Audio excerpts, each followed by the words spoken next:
जड़ कर्म चेतन बंधकारु, कर्म के अवसान का कह कर स्वरूप यथार्थ जग का, जो किया उपकार है उसके लिए जिन वाणी माँ को वंदना शत बार है, वंदना शत बार है, वंदना शत बार है।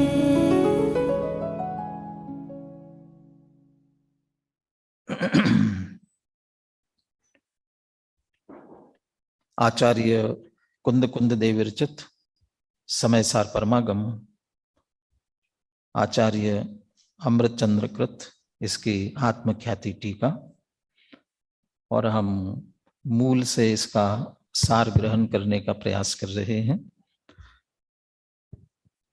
कर्ता कर्म अधिकार तक की चर्चा अपनी पूर्ण हुई और नया अधिकार पुण्य पापाधिकार प्रारंभ करने जा रहे हैं।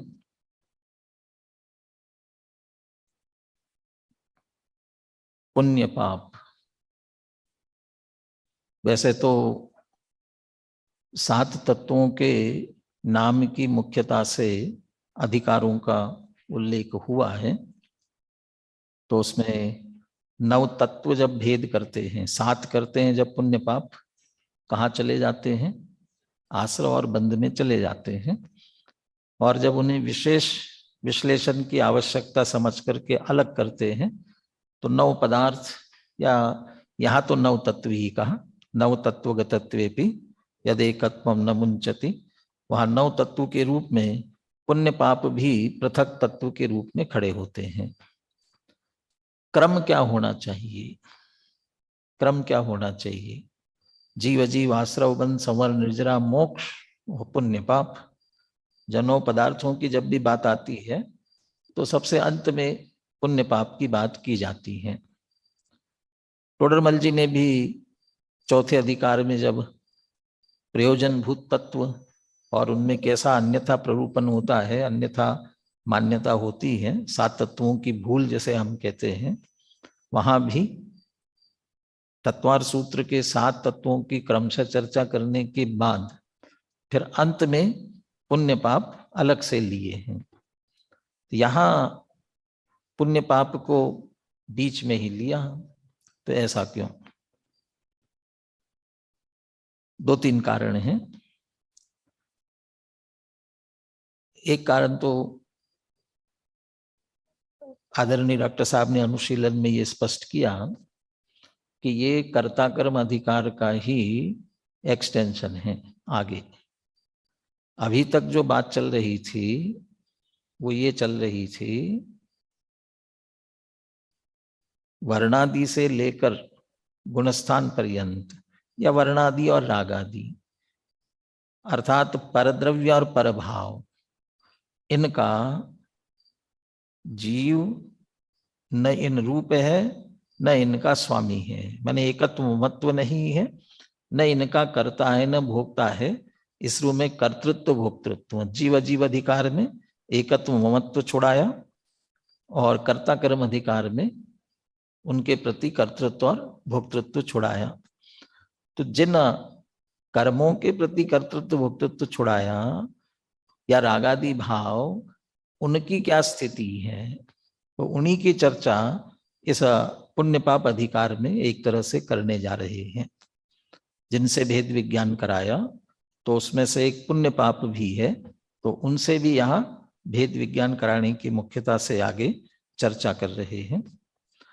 यदि हम अगले अधिकार की तरफ चले, अगला अधिकार आएगा आश्रव, तो पुण्य पाप जो है आश्रव भाव ही है, लेकिन उनके संदर्भ में भ्रांति रहती है, विशेष भ्रांति, अलग से भ्रांति रहती है, और वह इतनी बड़ी भ्रांति है कि जिसके कारण से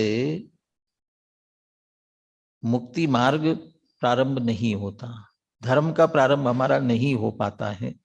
इसलिए इसकी अलग से चर्चा करने की आवश्यकता समझ करके इस अधिकार को अलग किया गया। इस अधिकार का मुख्य विषय है पुण्य और पाप दो भिन्न भिन्न नहीं है, दोनों एक ही है। और इसीलिए बनारसी दास जी, जिन्होंने कलशों की मुख्यता लेते हुए जो छंद लिखे हैं, जिसको उन्होंने नाटक समय सार नाम दिया, वे अधिकारों को द्वार शब्द देते हैं। जीव द्वार, अजीव द्वार, कर्ता कर्म द्वार। और इस अधिकार को क्या नाम देते हैं? पुण्य पाप एकत्व द्वार। तो वे समझ लीजिए अधिकार के नाम में ही इस बात को शामिल करते हैं कि हम चर्चा किस बात की करने वाले हैं। पुण्य पाप एकत्व द्वार, माने पुण्य पाप एक है, भिन्न भिन्न नहीं है। और दूसरा विषय, पुण्य पाप एक है, ये तो ठीक है। अब किस अपेक्षा एक है? क्योंकि दोनों कर्म है। ये चर्चा प्रारंभ से ही आएगी। कर्म है और कर्म की अपेक्षा दोनों एक है। परंतु तो इतनी सी बात है, इसमें एक अलग से अधिकार लिखने की बात क्या थी? थोड़ी सी बात में आप कह देते, समझ लेते। परंतु पूरा अधिकार लिखने के पीछे एक और उद्देश्य है। दोनों को अलग अलग समझते हैं तो उनको एक माना, कर्म माना, लेकिन उसमें से जो पुण्य है वह भी कर्म है, लेकिन उसे धर्म समझा जाता है। जो पुण्य कर्म है और कर्म होने के कारण से वास्तव में संसार का कारण है, लेकिन उसे धर्म समझते हैं और मोक्ष का कारण मानते हैं। उसका निराकरण किया। लेकिन निराकरण में भी ये बात होती है कि हम ये कहते रहे पुण्य मोक्ष का कारण नहीं है, संसार का कारण है, संसार का कारण है। इतना कहते रहेंगे तो उसके प्रति जो आग्रह है वो नहीं निकल पाएगा। इसलिए तर्क युक्ति से बहुत अच्छी तरह से ये बात सिद्ध करेंगे, पुण्य मोक्ष का कारण नहीं है, बल्कि ज्ञान मोक्ष का कारण है। अमृतचंद्र आचार्य के कलश में एक बात आएगी, ज्ञानमेव विहितम शिव हेतु, ज्ञान ही मुक्ति का कारण है। और सम्यक दृष्टि ज्ञानी होने के बाद में जब तक जीवन में दोनों धाराएं रह सकती है, कर्म धारा भी रहेगी, ज्ञान धारा भी रहेगी, दोनों रहेंगी, परंतु दोनों का अपना अपना कार्य चलता रहेगा, इसकी भी चर्चा आएगी। और जो पुण्य है उसकी क्रिया करे, उसको मोक्ष माने, माने मोक्ष का कारण माने, मार्ग माने, तप व्रत क्रिया इत्यादि, उन सब को बाल तप और बाल व्रत कहने वाले हैं। बाल व्रत बाल तप कहेंगे। पुनः ठीक है कि सम्यक दर्शन ज्ञान चारित्र व्यवहार से मोक्ष मार्ग कहे जाते हैं, परंतु व्यवहार से है, निश्चय से तो जो आत्माश्रित सम्यक दर्शन ज्ञान चारित्र है वही मुक्ति का मार्ग है। माने इसमें से दो बातें मुख्य रूप से, पुण्य पाप का एकत्वपना और दूसरा उसमें से जो पुण्य को धर्म या मोक्ष का कारण मानते हैं उसका निराकरण करते हुए ज्ञान को। और ज्ञान का मतलब अकेला ज्ञान नहीं है। यहाँ तो सम्यक दर्शन ज्ञान चारित्र की परिभाषा इस रूप में आएगी, ज्ञान का श्रद्धान उसका नाम सम्यक दर्शन, ज्ञान का ज्ञान उसका नाम सम्यक ज्ञान, और ज्ञान का आचरण, ज्ञान में लीनता, उसका नाम सम्यक चारित्र। तो तीनों का आधार एक ज्ञान हुआ ना, इसलिए ज्ञान ही कारण है। और ये भी चर्चा में आ जाएगा, ज्ञान शब्द अकेला है, वह पर्याय के लिए नहीं है, बल्कि ज्ञान स्वरूपी भगवान आत्मा के लिए भी ज्ञान शब्द का प्रयोग है। तो ज्ञान स्वभावी भगवान आत्मा और उसका लक्ष्य करने वाली ज्ञान पर्याय माने श्रद्धा ज्ञान चारित्र की पर्याय, तीनों को ही ज्ञान कहते हुए इस रूप में पुण्य पाप का निषेध करेंगे। अभी प्रारंभ की चर्चा में ये बात निकल कर आएगी, पुण्य पाप तीन अर्थों में प्रयुक्त होता है। एक पुण्य पाप भाव, जिसे मुख्य रूप से शुभाशुभ भाव कह सकते हैं। कैसे मैंने कहते ही हैं, शुभ भाव अशुभ भाव, शुभ पुण्य से अशुभ पापस्य। इस रूप में शुभ भाव अशुभ भाव जो उसके कारण है उनको भी पुण्य पाप कहते हैं। उसके कारण से बंधने वाला जो कर्म है साता वेदनी आदि, उसे भी पुण्य कहते हैं। और इसके उदय में जो सामग्री मिलती है उसे भी पुण्य कहा जाता है। मिलने वाली सामग्री, अनुकूल सामग्री मिली, उसको भी माने पुण्य के फल को भी पुण्य कहा जाता है। इस तीनों को पुण्य कहा जाता है। यहां मुख्यतः भावों की लेंगे। भले कर्म से चर्चा प्रारंभ कर रहे हैं, परंतु भावों की मुख्यता से चर्चा चलेगी। पुण्य पाप भाव, और उसके कारण से होने वाला कर्म भी दोनों एक ही तरह से हैं। क्योंकि आगे चल करके शुभ भाव, पुण्य माने शुभ भाव, और हाँ इसके साथ शुभ क्रिया, और पीछे चल करके अभी तो भाव की बात की, उसे भी पुण्य पाप कहते हैं। लेकिन ऐसे शुभ भाव या अशुभ भाव जिन क्रियाओं से होता है, इसमें जो सहायक क्रियाएं हैं उनको भी पुण्य पाप कहा जाता है। जो शुभ क्रिया हो, पूजा पाठ इत्यादि, उसे भी पुण्य कहा जाता है। और जो अशुभ क्रिया हो विषय कषाय की, उन्हें भी पाप की क्रिया कहा जाता है। तो क्रिया, परिणाम, उसके फल में बंधने वाला कर्म, और फिर उसके उदय में आकर के मिलने वाला फल, इन सबको भी पुण्य पाप भिन्न भिन्न होते भी एक जाने माने। तो किस तत्व संबंधी भूल हुई, किस तत्व की भूल हुई? जहां पुण्य पाप को अधिक शामिल नहीं करते हैं तो सात ही तत्वों की बात करते हैं, तब आश्रव और बंध दोनों के संदर्भ में कह सकते हैं। आश्रव बंध, क्योंकि दोनों आश्रव बंध रूप है, और उनके संदर्भ में भूल करते हैं। भावों की ओर से देखा जाए, पुण्य पाप दोनों राग हैं। राग शब्द भी आएगा आगे चल करके। राग हैं, दोनों ही राग हैं। एक शुभ राग, अशुभ राग, राग शब्द से भी हम प्रयोग करते हैं, शुभ राग अशुभ राग, और इसलिए दोनों एक हैं, रागात्मक हैं। हमारे विद्यार्थी वितराय विज्ञान पाठमाला, तत्व ज्ञान पाठमाला, इन सब का अध्ययन करते हैं, तो ये विषय उन्हें 2 जगह पढ़ने के लिए मिलेगा। वितराय विज्ञान पाठमाला में एक अहिंसा नाम का पाठ है, और उसमें पुरुषार्थ सिद्धि उपाय के आधार से हिंसा अहिंसा की चर्चा की गई है। तो हिंसा किसे कहते हैं, अहिंसा किसे कहते हैं? मूल श्लोक क्या है वह? अप्रादुर्भाव खलु रागादीनां भवत्यहिंसेति तेषामे उत्पत्तिर हिंसेति जनागमस्य संक्षेपा। माने रागादि की उत्पत्ति न होना अहिंसा, और रागादि की उत्पत्ति होना हिंसा। और फिर तो राग की उत्पत्ति माने कौन सी? शुभ राग की कि अशुभ राग की? वहां थोड़ा सा इस रूप में किया, मंद राग वह शुभ है और तीव्र राग वह अशुभ है। ये भी बहुत स्थूल कथन है। मंद राग शुभ और तीव्र राग अशुभ। विषय कषायों के प्रति मंद राग हुआ तो शुभ की अशुभ। विषय कषाय है और उनके प्रति राग है, मंदता से हो रहा है तो शुभ की अशुभ। भगवान के प्रति मंदता से ही सही, देव शास्त्र गुरु के प्रति राग हो रहा है तो शुभ की अशुभ।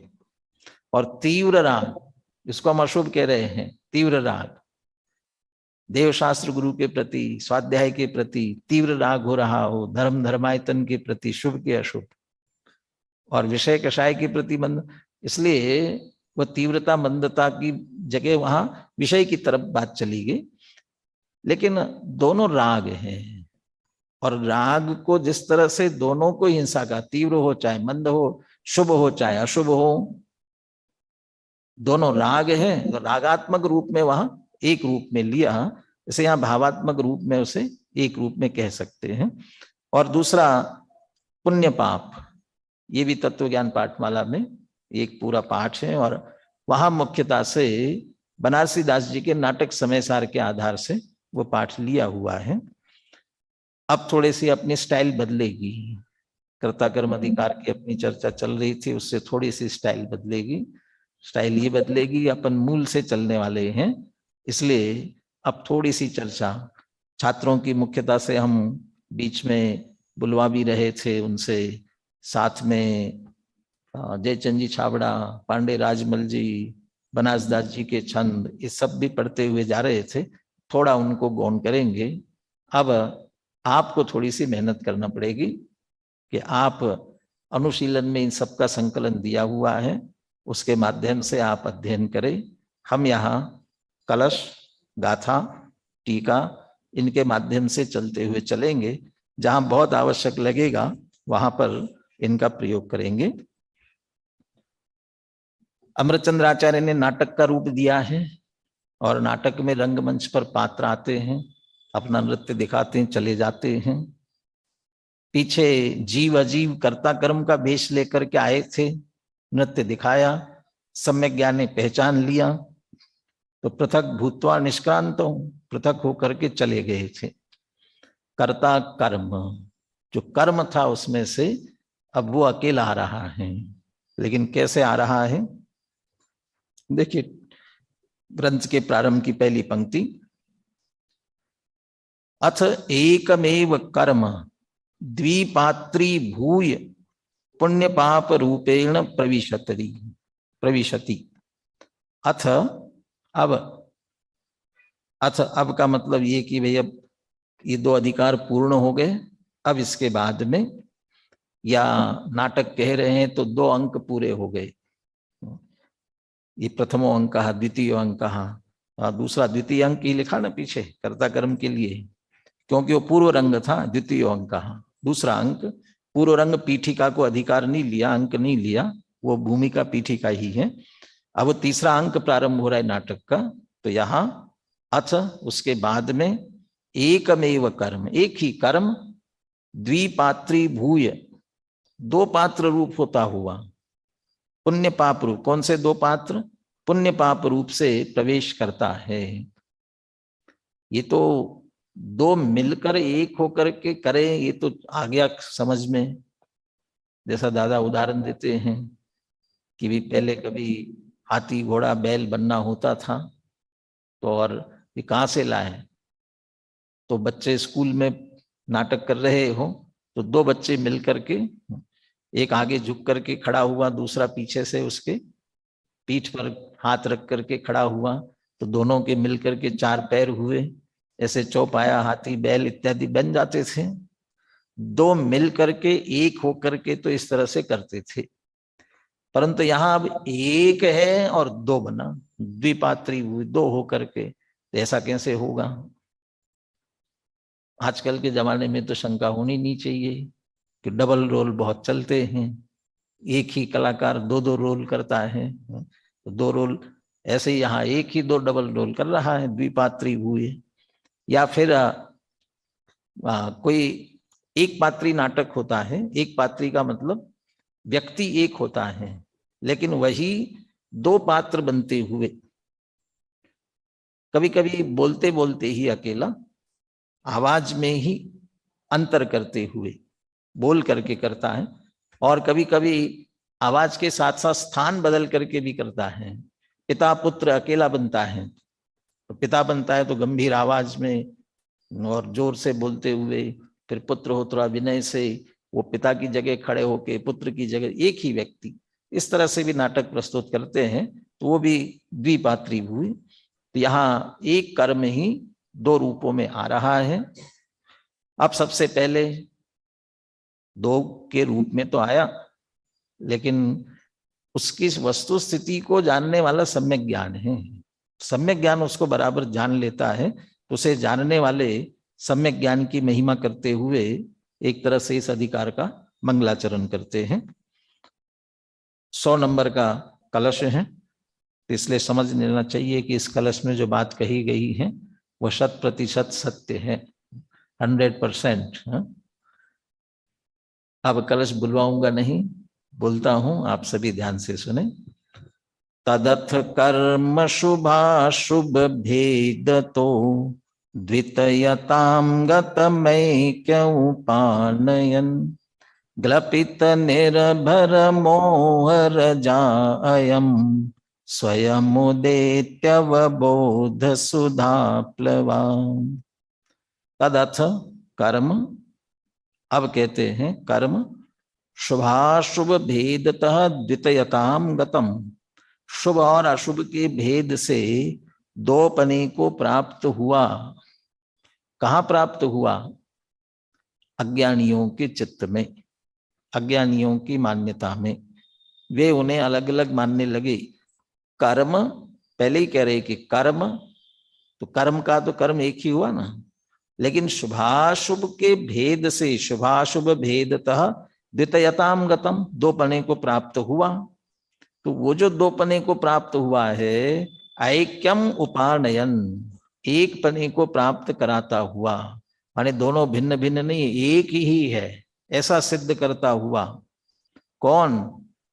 ग्लपित निर्भर मोह रजा अयम स्वयं उदेति अवबोध सुधा प्लवा। अवबोध सुधा प्लवा, अवबोध, अवबोध माने सम्यक ज्ञान, अवबोध सम्यक ज्ञान।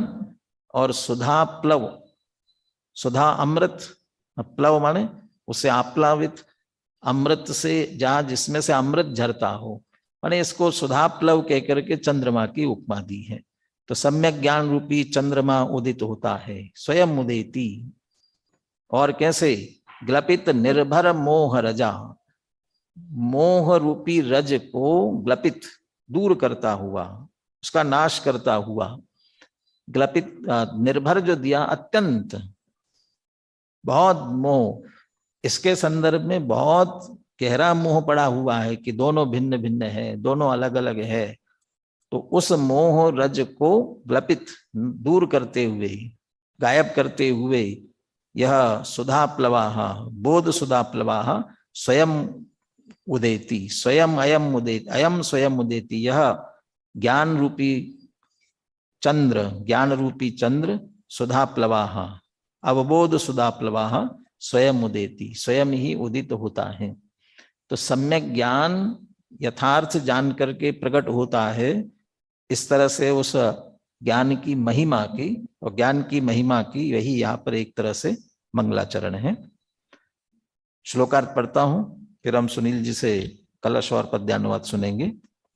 अब शुभ और अशुभ के भेद से दो पने को प्राप्त उस कर्म को एक रूप करते हुए, जिसने मोह रज को अत्यंत ही दूर कर दिया है, ऐसा यह ज्ञान रूपी सुधाकर, सुधाकर का चंद्रमा स्वयं ही उदय को प्राप्त होता है।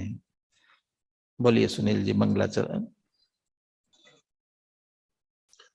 तदथ कर्म शुभाशुभ भेदतो द्वितयतां गतमैक्य उपानयन् ग्लपित निर्भर मोहरजायम् स्वयमुदेत्यवबोध सुधा प्लवः। शुभ और अशुभ के भेद से जो दोपने को प्राप्त हो, वह कर्म भी जिसके उदय से एकता को प्राप्त हो। जब मोह रज का नाश कर सम्यक सहित वह स्वयं ही जग में उदय को प्राप्त हो, वह सुधा निर्झर ज्ञान ही। सम्यक ज्ञान ने दोनों को एक तो किया, परंतु जगत तो उन्हें भिन्न भिन्न ही जानता है तो वास्तव में दो ही, फिर भी दो भिन्न भिन्न कैसे लगते हैं, इसे अमृतचंद्र आचार्य अगले कलश में एक दृष्टांत के माध्यम से स्पष्ट करते हैं। 101 नंबर का कलश। इसमें कहीं पर भी शुभाशुभ का उल्लेख नहीं है, पुण्य पाप का उल्लेख नहीं है, कहीं कुछ भी। यदि इसे अलग से रखा जाए तो ये समझ में नहीं आएगा कि किसकी चर्चा की बात की जा रही है। ये तो क्रम में है, इसलिए ख्याल में आएगा कि पुण्य पाप के लिए उदाहरण के रूप में ये कलश दिया हुआ है। एको दूरा त्यजति मदिराम ब्राह्मणत्वाभिमानान्या शूद्रा स्वयमहमिति स्नाति नित्यं तयैव द्वाव्यप्येतौ युगपदुदरान्निर्गतौ शूद्रिकाया शूद्रौ साक्षादपि च चरता जाति भेद भ्रमेण। इसमें जो दृष्टांत लिया हुआ है वह इस तरह से लिया है, किसी एक शूद्र स्त्री को एक साथ दो पुत्र हुए, और एक साथ होना मतलब जुड़वा है, और यदि जुड़वा होते हैं वैसे उनकी प्रवृत्ति एक सी होती अधिकतर। बहुत से जुड़वा को देखा होगा, बहुत से ऐसे उदाहरण दिखते हैं, एक रोने लगता है तो दूसरा भी रोने लगता है, एक हंसने लगता है तो दूसरा भी हंसने लगता है, एक बीमार हो जाए तो दूसरा भी बीमार होता है। तो प्रकृति सब एक सी होती है, परंतु यहाँ उदाहरण ऐसा बनाया हुए शूद्रा के ही, लेकिन उसमें से एक ब्राह्मण के यहाँ पला बढ़ा और एक शूद्रा के स्वयं के घर में रहा। तो जो ब्राह्मण के यहाँ पला बढ़ा, ब्राह्मण क्या रहा, वो जन्म से ही वहां रहा तो वहां के संस्कार आए, और दूसरा शूद्रा के रहा तो शूद्र जैसा ही रहा। तो दोनों है एक ही के, लेकिन अंतिम शब्द दिया है जाति भेद भ्रमेण। अब उनके जाति में भेद है क्या? है ना, एक शूद्र एक ब्राह्मण कहाँ है? तो शूद्रा के पेट से जन्म हुआ है तो ये शूद्र ही है दोनों, लेकिन एक ब्राह्मण क्या पला तो वैसा आचरण करने लग गया, और एक शूद्र क्या ही रहा तो शूद्र जैसा आचरण करने लगा। परंतु ये जाति भेद का भ्रम है। ऐसा ही पुण्य पाप में भी एक अच्छा आचरण कर रहा है तो हमें पुण्य समझ लेते हैं उसे, बुरा आचरण करता है उसे पाप समझ लेते हैं। लेकिन दोनों, अगली टीका में भी इस बात को बहुत विस्तार से लेने वाले हैं। देखिए, अब श्लोक का अर्थ देखिए। एकहा दूरात त्यजति मदिराम ब्राह्मणत्व अभिमानात्।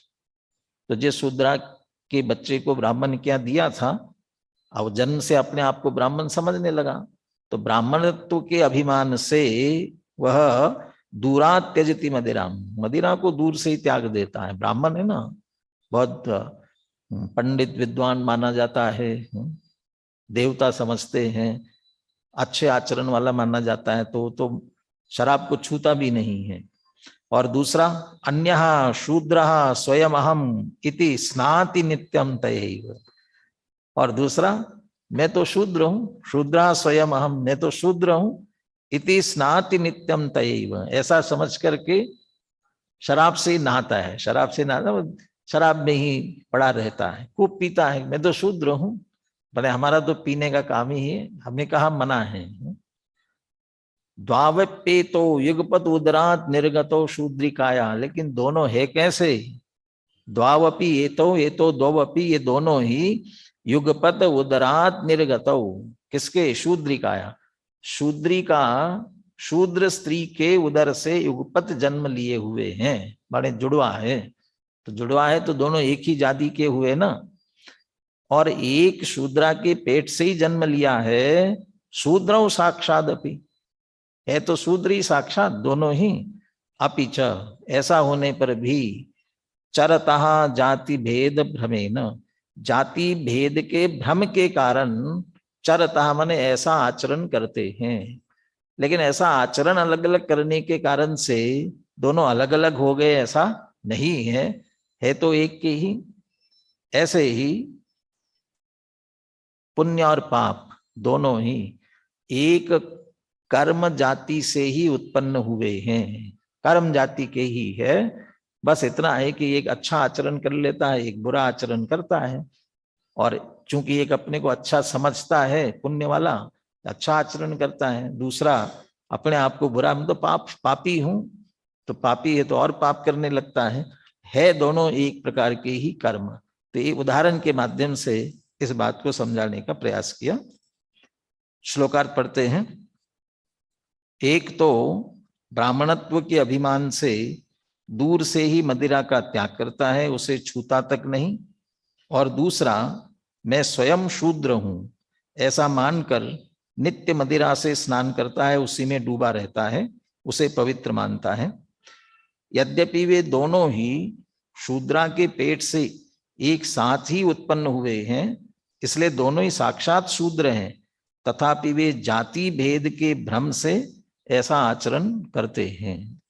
अब जाति भेद में अकेला अच्छा बुराई नहीं है, कर्म के जाति भेद में जो मानने में अकेला पुण्य को अच्छा और पाप को बुरा इतना ही नहीं है। पाप तो संसार का कारण और पुण्य को मोक्ष का कारण मानते, मुक्ति मार्ग मानते हैं, जबकि दोनों संसार के कारण एक रूप ही है। इतना अंतर दोनों में कर लेते हैं। चलिए श्लोक और पद्यानुवाद को भी सुनते सुनील जी से।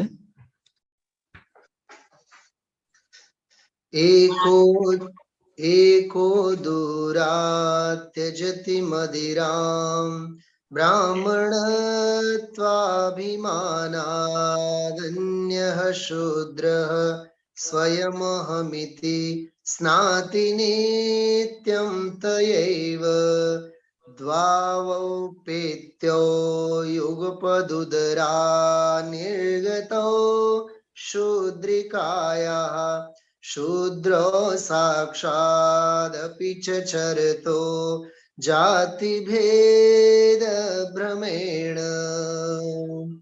दोनों जन्मे एक साथ शूद्रा के घर में, एक पला बामन के घर दूजा निज घर में। एक छुए ना मध्य ब्राह्मणत्वाभिमान से, दूजा डूबा रहे उसी में शूद्र भाव से। जाति भेद के भ्रम से ही यह अंतर आया, इस कारण अज्ञानी ने पहचान न पाया। पुण्य पाप भी कर्म जाति के जुड़वा भाई, दोनों ही हैं हेय मुक्ति मार्ग में भाई। इसे थोड़ा सा हम पांडे राजमल जी और गुरुदेव श्री का उद्धरण भी पढ़ते हैं, और साथ में बनासदास जी का छंद भी प्रसिद्ध है इसका, उसे भी पढ़ेंगे। पांडे राजमल जी ने बहुत अच्छी तरह से इस बात को स्पष्ट करने का प्रयास किया। हमें जैसे वे एक चांडाली के पुत्र विश्वास नहीं होता ये चांडाली के ही पुत्र है, क्योंकि आचरण बहुत अंतर है। ऐसा ही आचरण भिन्न देखते हुए लोक में मिथ्या दृष्टि, तो बहुत अच्छा आचरण देख करके हम मानते हैं मोक्ष मार्गी है, और दूसरे का भ्रष्ट आचरण देख करके मानते हैं संसार मार्गी है, बंद मार्गी है, परंतु दोनों है बंद मार्गी। इस बात को बहुत अच्छी तरह से स्पष्ट करेंगे, गुरुदेव भी इसे बहुत अच्छी तरह स्पष्ट करेंगे। पेज नंबर 304 अनुशीलन में, पेज नंबर 304 पांडे राजमल जी कलश टीका में इस उदाहरण का भावार्थ स्पष्ट करते हुए कहते हैं, उदाहरण को दोहराया नहीं है इसमें, अनुशीलन में नहीं दोहराया, वहां दोहराया होगा। इसी प्रकार कोई जीव शुभोपयोगी होता हुआ यति क्रिया में मग्न होता हुआ शुद्धोपयोग को नहीं जानता। तो जो शुद्धोपयोग को नहीं जान रहा है, यति क्रिया और उपयोग माने शुभ राग में और शरीर की नग्न दिगंबर क्रिया और उसका जो पालन कर रहा है उसमें मग्न हो रहा है, तो ज्ञान स्वरूप जो शुद्धोपयोग है उसे जानता ही नहीं है। और हम तो मुनीश्वर है, हमें तो विषय कषाय निषिद्ध है, ऐसा मानकर विषय कषाय सामग्री को छोड़कर अपने को धन्य मानता है, मोक्ष मार्गी मानता है, किंतु वह मिथ्या दृष्टि ही है और कर्म बंध को करता है। वो तो मान ही रहा है, और दुनिया को भी कैसा दिखता है, ये बड़ा अच्छा है, मोक्ष मार्गी है, ऐसा लगता है। अच्छा, हम तो मुनीश्वर है, हमें तो विषय कषाय निषिद्ध है, वह जैसे दूरा त्यजति मदिरा, ऐसे बिल्कुल दूर से ही उससे बिल्कुल दूर होते हैं, दूर रहते हैं, परंतु असली मर्म असली प्रयोजन नहीं जानते। दूसरी तरफ कोई अशुभोपयोगी है, गृहस्थ क्रिया में रत है, हम तो गृहस्थ है, हमें तो विषय कषाय सेवन योग्य है ऐसा जानकर विषय कषाय सेवन करता है, वह भी मिथ्या दृष्टि है, तो उसे तो भ्रष्ट समझते हैं। कर्म बंध को करता है, क्योंकि कर्म जनित पर्याय मात्र को आप रूप जानता है, शुद्ध स्वरूप का अनुभव नहीं है। ये बात दोनों के लिए है। तात्पर्य यह है कि शुद्धोपयोग और आत्मानुभव से रहित मुनिजन मुनित्वाभिमान से शुभाचरण पालते हैं, और आत्मानुभूति रहित गृहस्थ का कर्तव्य समझकर अशुभ आचरण में रत है, परंतु दोनों का आचरण पर्याय के लक्ष्य से होने से, आत्मा के लक्ष्य से न होने से मात्र बंध का ही कारण है, मुक्ति का कारण नहीं है। बड़े वह संसार मार्ग की अपेक्षा से दोनों एक से हैं। एक विषय कषाय को दूर से ही छोड़ रहे हैं, और दूसरा कहता हमारे लिए तो निषेध है ही नहीं है, तो विषय कषाय में लगा हुआ है, लेकिन दोनों एक से, वहां दोनों में अंतर नहीं है। तो वो एक पुण्य और एक पाप, दोनों कर्म ही है। वे करने वाले अपने को धर्म समझ रहे हैं मुनिराज, लेकिन वे भी कर्म में लगे हुए हैं। इसी बात को गुरुदेव इस तरह स्पष्ट करते हैं। देखो, कोई एक व्यक्ति तो गृहस्थ आश्रम में स्त्री कुटुंब परिवार के साथ रहता हुआ विषय कषाय का सेवन करता हो, और दूसरे ने राजपाट त्याग कर नग्न दिगंबर दीक्षा धारण की हो, इस प्रकार बाहर से दोनों की प्रवृत्ति स्पष्टतया भिन्न भिन्न भाषित होने से अज्ञानी को ऐसा भ्रम होता है अवश्य ही दोनों के अंतरंग में अंतर होना चाहिए। वह एक को पापी और दूसरे को पुण्यात्मा नहीं धर्मात्मा माने बिना नहीं रहेगा।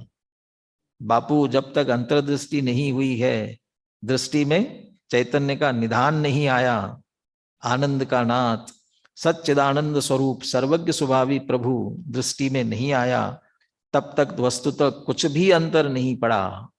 शुभाशुभ दोनों ही भाव मात्र बंध के ही कारण रूप है। यद्यपि भले बुरे दिखाई देते हैं, परंतु यह तो कोरा भ्रम है। शुभाशुभ प्रवृत्ति के भेद से वे अच्छे या बुरे लगते हैं, परंतु वास्तव में दोनों ही बंध रूप है, दोनों ही संसार है, उनमें एक भी मुक्ति का कारण नहीं है। अब बनासदास जी का छंद, माइक है ना, बोलिए। जैसे काहू चंडाली जुगल पुत्र जने तेनी, एक दियो बामन के एक घर राख्यो है। बामन कहायो तीनी मध्य मास त्याग कीनो, चंडाल कहायो तीनी मध्य मास चाक्यो है। तैसे एक वेदनी कर्म के जुगल पुत्र, एक पाप एक पुण्य नाम भिन्न भाग्यो है। दूहु माही दौर धूप दो कर्म बंद रूप, याते ज्ञानवंत नहीं को अभिलाख्यो है। दृष्टांत वाली 4 पंक्तियां गौण करते हैं, क्योंकि कलश में सिद्धांत पर घटित नहीं किया, इन बनारसी दास जी ने उसे सिद्धांत पर घटित किया। उन 4 पंक्तियों की बात करते हैं।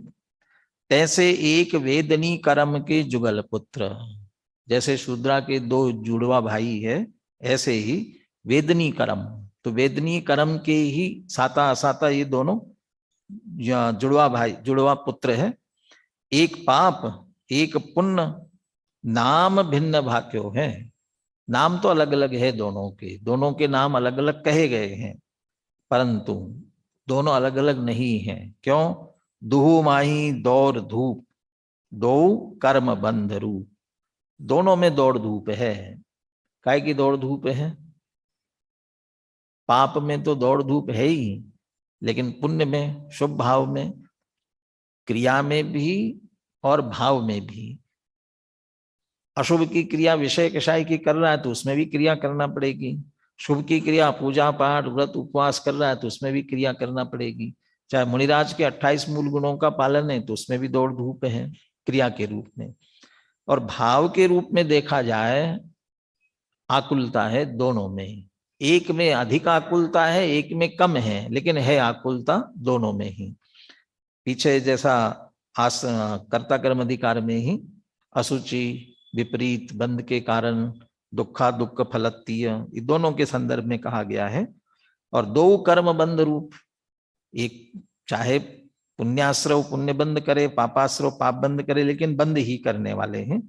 याते ज्ञानवंत नहीं को अभिलाख्यों हैं, इसलिए ज्ञानी दोनों में से किसी की चाहना नहीं करते हैं, क्योंकि दोनों ही बंद रूप हैं।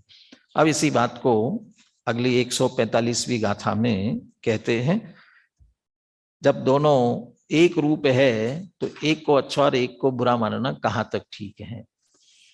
गाथा में तो विशेष बात नहीं है, परंतु टीका में अमृतचंद्र आचार्य ने 4 विवक्षाएं लेकर के पुण्य पाप में भेद के भी 4 विवक्षा ले ली, और 4 विवक्षाओं से भेद करने के बाद भी कहा इतने भेद करते जाओ तो भी वास्तव में भेद नहीं है, व्यवहार से कदाचित भेद कह सकते हैं, लेकिन निश्चय से देखा जाए तो ये कोई भेद नहीं है, दोनों एक ही है। पुनः उनका एकत्व सिद्ध करेंगे। 145वीं गाथा बोलता हूं। कम्मम सुहम कुशीलम सुह कम्मम चाविजानः सुशीलम कहतम होदि सुशीलम जम संसारम पवेसेदी।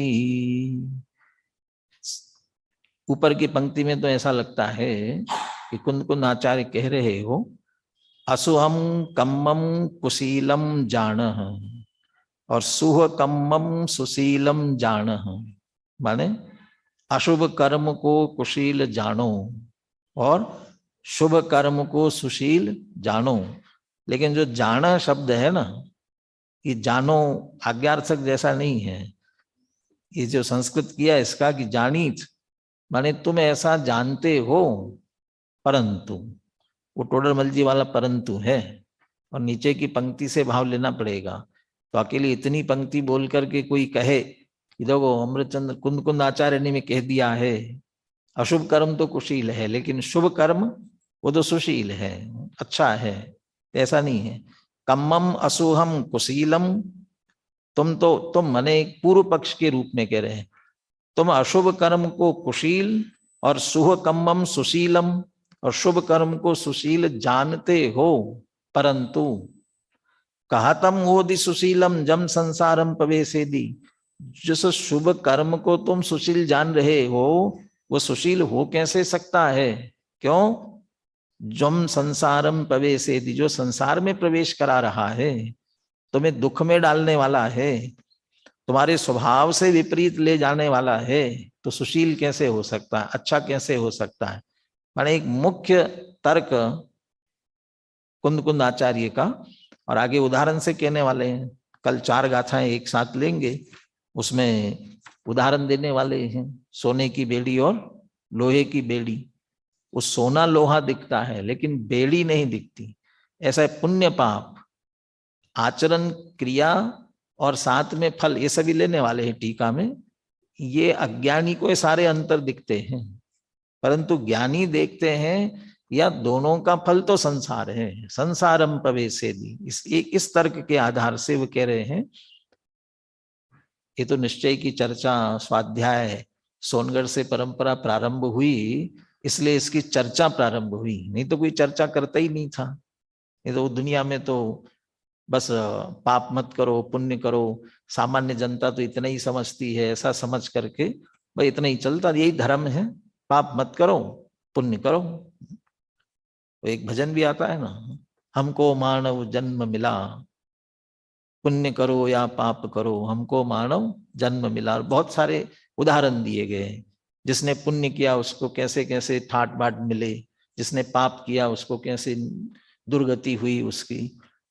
लेकिन वो यदि मिली है तो सुगति देवादि गति मिली ना, मुक्ति का मार्ग मिला, वो कहाँ उसमें शामिल है पुण्य के माध्यम से? तो इसी में सब अटका हुआ था। लेकिन कुंद आचार्य के ग्रंथों में स्पष्ट रूप से कहा कि भैया वो संसार में प्रवेश कराने वाला है, तो उसे सुशील कैसे कहा जा सकता है? गाथार्थ पढ़ते हैं, फिर हम गाथा और पद्यानुवाद सुनेंगे। अशुभ कर्म कुशील है और शुभ कर्म सुशील है, ऐसा तुम जानते हो।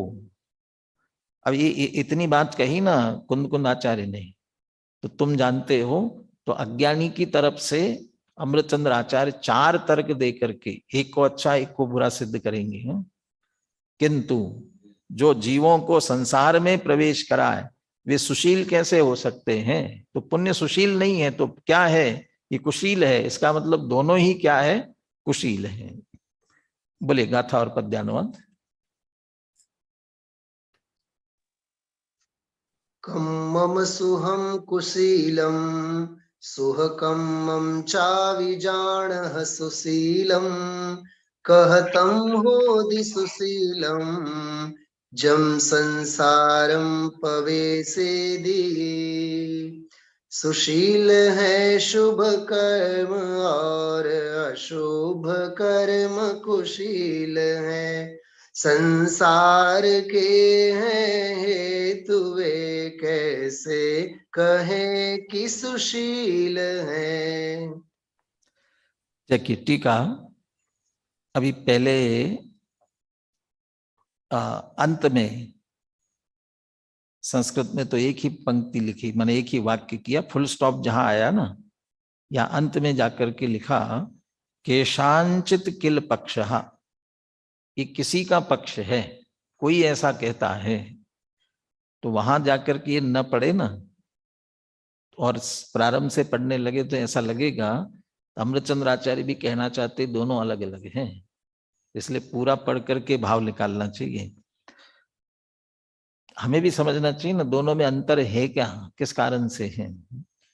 देखिए शुभाशुभ जीव परिणाम निमित्तत्वे सति कारण भेदात, शुभाशुभ पुद्गल परिणाम मयत्वे सति स्वभाव भेदात, शुभाशुभ फल पाकत्वे सति अनुभव भेदात, शुभाशुभ मोक्ष बंध मार्गाश्रितत्वे सति आश्रय भेदात च एकमपि कर्म किंचित शुभम किंचित अशुभम। यदि इतना ही हो तो ऐसा लगेगा कि सही बात है। इतना जब अंतर है दोनों में तो एक शुभ और एक अशुभ। इति केशांचित किल पक्षः, ऐसा किसी का वास्तव में पक्ष है, सामने वाले का पक्ष है। ये तो वादी है, उसने बात रखी है, लेकिन इसका प्रतिवाद करेंगे और इसीलिए कहा स तु प्रतिपक्षः, ये बात सही नहीं है, इसका दूसरा पक्ष भी है, उसको भी समझो। सबसे पहला कहते कारण भेदांत, दोनों का कारण अलग अलग है, बात सही है। क्या कारण है? शुभाशुभ जीव परिणाम निमित्तत्वे सति, जीव के शुभ परिणामों का निमित्त पाकर के पुण्य बनता है और जीव के अशुभ परिणामों का निमित्त पाकर के पाप बनता है। तो दोनों का कारण अलग अलग है, एक का शुभ भाव कारण है, एक का अशुभ भाव कारण है। तो कारण में अंतर है, अकेला कारण में अंतर नहीं है, वो जो दोनों कर्म सामने रखो तो उनके स्वभाव में भी क्या अंतर है। शुभाशुभ पुद्गल परिणाम मयत्वे सति, एक शुभ पुद्गल परिणाम में है, वो भाव था, जीव का परिणाम, जीव का भाव था, और उसके कारण जो बंधा उसमें से एक शुभ कहलाता और एक अशुभ पुद्गल परिणाम भी, माने साता वेदनी आदि। तत्वार सूत्र में पुण्य और पाप ऐसे विभाजन कर दिया ना, सद्वेद्य शुभायुर नाम गोत्राणी पुण्यम अतो अन्यत पापम। तो वे जो शुभ परिणामों के कारण से आए तो साता वेदनी, शुभ नाम, शुभ आयु, शुभ गोत्र, तो ये सभी तो पुण्य कहलाते हैं। तो ये पुद्गल परिणाम में इनमें भी तो अच्छे और बुरे कहलाए ना, ये पुण्य। अतो अन्यत पापम, बाकी असाता वेदनी आदि ये सब पाप है। तो इस तरह दोनों में स्वभाव भेद, एक का स्वभाव इस पुण्य रूप से है, एक का स्वभाव पाप रूप से है। जयचंद जी छाबड़ा ने, अपन भावार्थ इतना नहीं पढ़ पाएंगे लेकिन आप पढ़ लेना, उसमें उनने तो उसके साथ वो भी जोड़ दिए, जो घाती कर्म है वे सब भी तो पाप रूप ही है, वे सब अशुभ पाप कहलाएंगे। कारण हो गया, स्वभाव हो गया, अंतर दोनों में। तीसरा शुभाशुभ फल पाकत्वे सति अनुभव भेदात, और शुभ का फल क्या आएगा, अशुभ का फल क्या आएगा। शुभ अशुभ बंध क्या है, रति अरति विचार, बंध तत्व संबंधी भूल दी ना अजय। शुभ अशुभ बंद के फल मजार, रति अरति करे निज पद विसार। तो शुभ बंद का फल मिलता है तो कैसा होता है कि ठाट बाट अनुकूलता होती है तो उसमें रति करता है, और अशुभ का फल कैसा मिलता है, प्रतिकूलताएं आती हैं तो उसमें अरति करता है। ये फल का भेद, अनुभव भेदात, अनुभव भी होगा ना। यदि पाप का उदय आ रहा है तो बहुत दुखी होगा, दुख का वेदन होगा। अनुकूल वेदनीयम सुखम, प्रतिकूल वेदनीयम दुखम, तो अनुभव का भी भेद मिलता है, माने फल का भेद भी है। और तीसरा आश्रय, कौन किसके आश्रित है, किसके आश्रित क्या है, शुभाशुभ मोक्ष बंध मार्गाश्रितत्वे सती। शुभ भाव क्या है, मोक्ष मार्ग के आश्रित है, या शुभ भाव करने वाले या मोक्ष मार्ग है उनके लिए शुभ भाव आश्रय है, और जो बंद मार्ग है उनके लिए अशुभ भाव का आश्रय है। अशुभ बंद के आश्रित है और शुभ जो है मोक्ष मार्ग के आश्रित है। तो आश्रय भी इस तरह से अलग अलग हो गया। शुभ को कौन आश्रय देता है, तो जो मोक्ष मार्गी है। बंद को कौन आश्रय, अशुभ को कौन आश्रय देता है, बंद मार्गी है। इस तरह आश्रय का भी भेद हुआ। इत सती आश्रय भेदात, ये चार कारणों से भेदात च एकम अपि कर्म है, तो कर्म एक, वेदनीय कर्म एक है, परंतु किंचित शुभम किंचित अशुभम, कुछ शुभ है उसमें से कुछ अशुभ है। जिसके लिए कुन आचार्य के शब्द है, कुछ कुशील है कुछ सुशील है उनमें से। इति केशांचित किल पक्ष, ऐसा किसी का पक्ष है, स तो प्रतिपक्ष भी, या दूसरा पक्ष सुनो। तथा ही शुभो अशुभो वा जीव परिणाम केवल अज्ञानमयत्वाद एकहा। चाहे शुभ हो चाहे अशुभ हो, है कैसा, मात्र अज्ञानमय है। ये इसलिए ये शुभाशुभ भाव पिछले अधिकार में पढ़ चुके हैं। मिथ्या दृष्टि अज्ञानी के जो शुभाशुभ भाव है उन्हीं की मुख्यता से बात करते हैं। ज्ञानी के तो सब ज्ञान में होते हैं, और अज्ञानी को कदाचित होते हैं तो उनसे आश्रवबंध नहीं होता, ऐसा मानकर चलते हैं, इसलिए अज्ञानी वाले। इसलिए अज्ञान में एकत्वमत बुद्धि पूर्वक होने वाले जो परिणाम, इसलिए शुभाशुभ चाहे शुभ हो चाहे अशुभ हो, दोनों अज्ञान में है, इसलिए एक ही है। किसमें, कारण में अंतर नहीं हुआ। जिस कारण में अंतर कह रहे हो वे कारण ही दोनों एक रूप से हैं।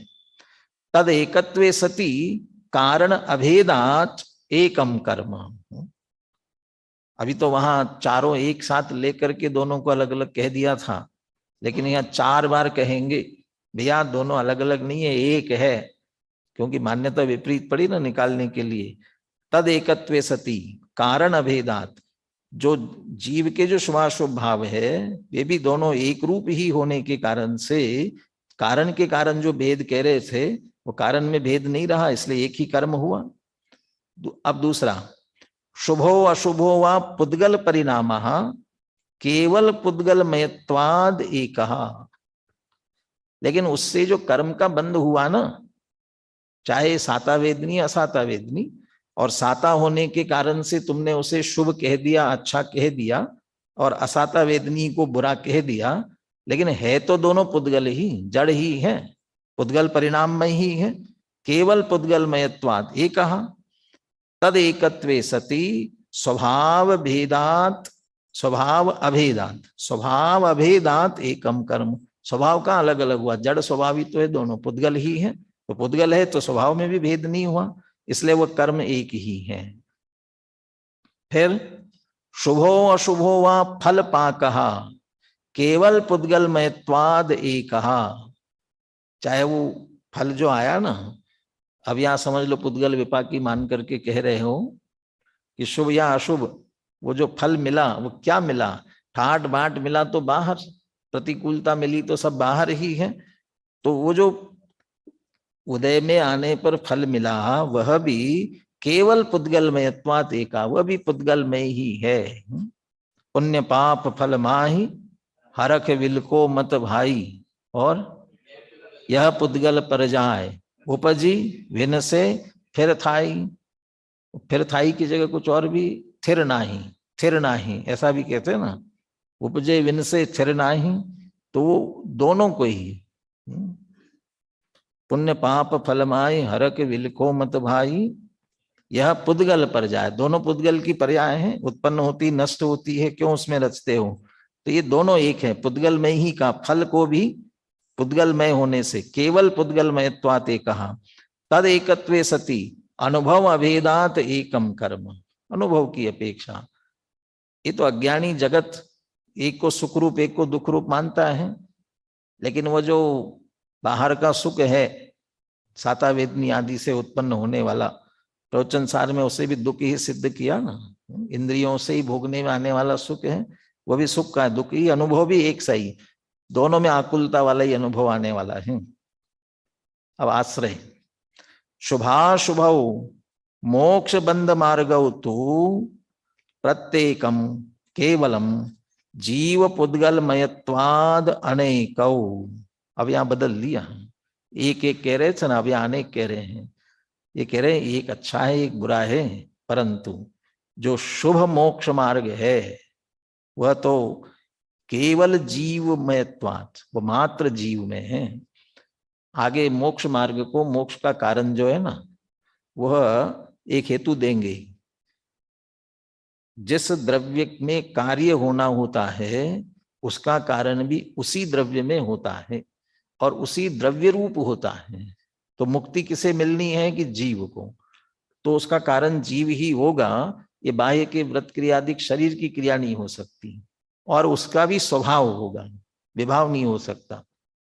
तो जीव और उसका ज्ञान दर्शन आदि निर्मल परिणाम यही उसके कारण बन सकते हैं, तब उसे हम शुभ कह सकते हैं। माने वो सर्व जीवाश्रित है। शुभ मोक्ष मार्ग है तो जीवमय है, और बंध मार्ग है वो पुद्गलमय है, इसलिए तो दोनों अलग अलग हो गए।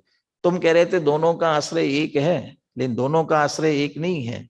एक का आश्रय जीव है, जिसे तुम मोक्ष मार्ग कह रहे थे उसका आश्रय तो जीव है, और जो बंध मार्ग है उसका आश्रय पुद्गल है।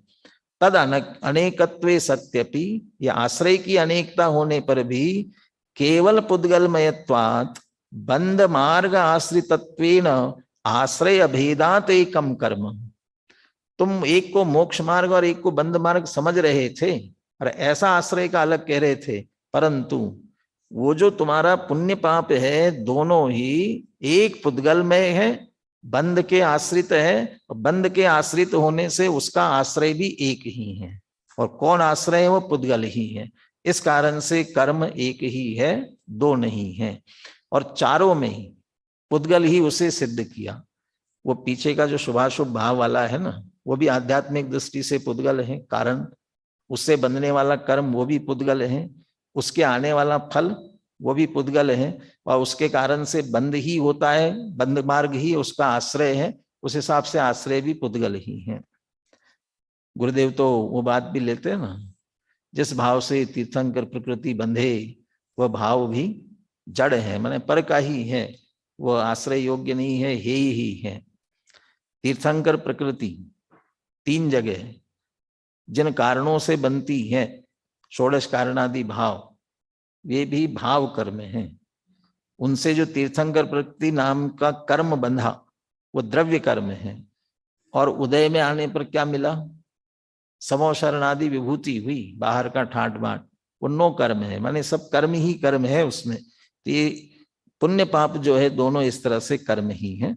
कलश और पढ़ करके चर्चा आज पूरी करते हैं, चूंकि इसी से संबंधित है, सारी चर्चा इसमें अपनी आ गई है। ले 102 नंबर का कलश पढ़ करके चर्चा पूरी करते हैं। हेतु स्वभावानुभवाश्रयाणाम सदाप्यभेदा नहीं कर्म भेदाम तद्बंध मार्गाश्रितमेकमिष्टम स्वयं समस्तम खलु बंध हेतु। हेतु स्वभाव अनुभव आश्रयाणाम सदापि अभेदात, नहीं, एक अन्वय भी करने की जरूरत नहीं, सीधा है, नहीं कर्म भेदा, ये कर्म में भेद है ही नहीं शुभ अशुभ का। हेतु कारण, दोनों का कारण अमृतचंद्र आचार्य ने पुरुषार्थ सिद्धि उपाय में अंत में लिखा ना, शुभोपयोगोयम अपराधा, वो शुभ उपयोग भी है, उससे भी बंद हो रहा है तो अपराध है, तो अशुभ अपराध है, शुभ भी अपराध है। तो दोनों का हेतु भी एक, स्वभाव भी एक, अनुभव फल एक और आश्रय बंद ही है। इसलिए सदा ये सब एक होने के कारण से नहीं कर्म भेदा, कर्म में कोई भेद नहीं है। तद बंद मार्गाश्रितम एकम इष्टम, वह एक बंद मार्ग के ही आश्रित है, इसलिए एकम इष्टम, उसको एक ही मानना इष्ट है, यही सही है। अलग अलग माना, मिथ्या मान्यता कर ली, अपना ही अनिष्ट होगा। इसलिए इष्ट है स्वयं समस्तम खलु बंद हेतु, और स्वयं ही जो दोनों ही है, बंद के ही हेतु है, बंद के ही कारण है। इसलिए दोनों को एक रूप मानना ही इष्ट है, उचित है, योग्य है। इसलिए दोनों को एक मानना चाहिए। श्लोकार्थ पढ़ता हूं, फिर कलश और पद्यानुवाद सुनकर चर्चा पूरी करेंगे। हेतु, स्वभाव, अनुभव और आश्रय, इन चारों का सदा ही अभेद होने से कर्म पुण्य पाप में निश्चय से भेद नहीं है। ये जो कारण आदि समझ लेना पुण्य पाप के संदर्भ में, ये सभी अभेद हैं। नहीं तो सब जगह अभेद करोगे, चारों का सदा ही अभेद होने से सब जगह एक ही होते, ऐसा नहीं है। इसलिए निश्चय से समस्त कर्म पुण्य पाप बंद मार्ग के आश्रित है, बंद के कारण है। इस कारण कर्म एक ही माना गया है, मानना योग्य है। दोनों को भिन्न भिन्न मानना ठीक नहीं है। बोलिए श्लोक और पद्यानुवाद बोलिए। हेतु स्वभावानुभवाश्रयाणां सदाप्यभेदान्न हि कर्म भेदः तद्बन्ध मार्गाश्रितमेकमिष्टं स्वयं समस्तं खलु बंध हेतु। अरे पुण्य अर पाप कर्म का हेतु एक है, आश्रय अनुभव अर स्वभाव भी सदा एक है। अतः कर्म को एक मानना ही अभीष्ट है, भले बुरे का भेद जानना ठीक नहीं है। हम भी इसे भला बुरा का भेद न करते हुए दोनों एक रूप माने और सम्यक ज्ञान को प्राप्त करें। इसी मंगल भावना के साथ अभी की चर्चा पूर्ण करते हैं। कल 4 और समय रहा तो अगली 5 गाथा, क्योंकि 4 गाथाओं की टीका बहुत विस्तृत नहीं है, इसलिए 150 तक 5 गाथाओं तक की भी चर्चा अपन कर सकते हैं।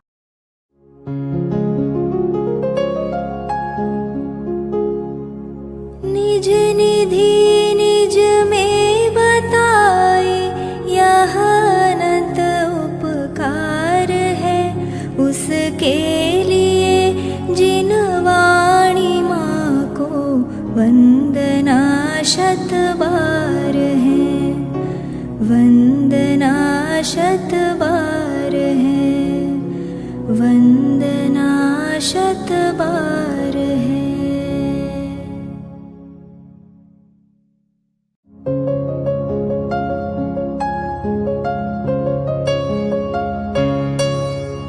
हे जिन वाणी भारती तो ही जपो दिन रैन, जो तेरी शरणा गहे सो पावे सुख चैन।